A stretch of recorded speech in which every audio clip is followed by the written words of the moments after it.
مقبوضہ کشمیر بدستور بھارتی جارحیت کی زد میں۔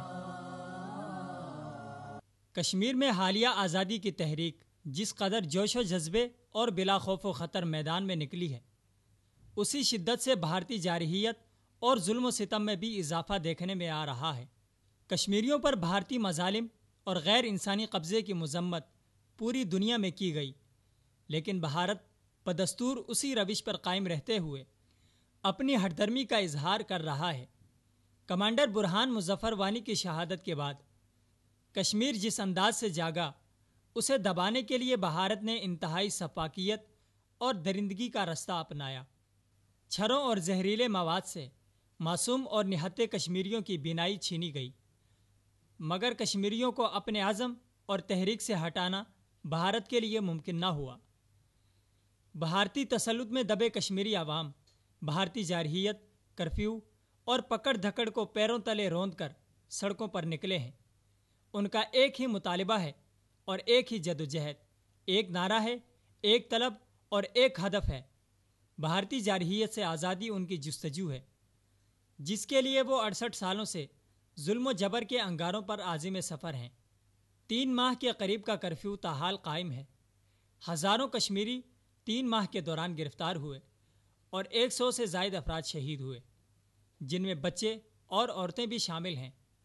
گرفتار ہونے والے افراد میں کشمیری حریت رہنماؤں سمیت 9000 کے قریب عام کشمیری گرفتار ہیں۔ گرفتاریوں کے خلاف احتجاج پر بھی بھارتی فورسز فائرنگ کرتی ہے۔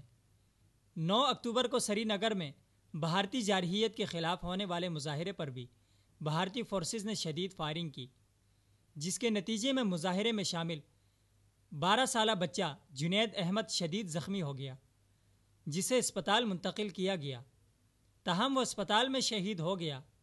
جنید کی شہادت کے بعد ایک دفعہ پھر شدید مظاہرے شروع کیے گئے ہیں۔ جنید کی شہادت کی اطلاع کے بعد پورا کشمیر مشتعل ہو گیا۔ بھارتی فورسز کی جانب سے کرفیو کے نفاذ کے بعد بھی ہزاروں افراد جنید احمد کے جنازے میں امٹ آئے اور بھارت کے آگے گھٹنے ٹیکنے سے انکار کرتے ہوئے جدوجہد کا عزم جاری رکھا۔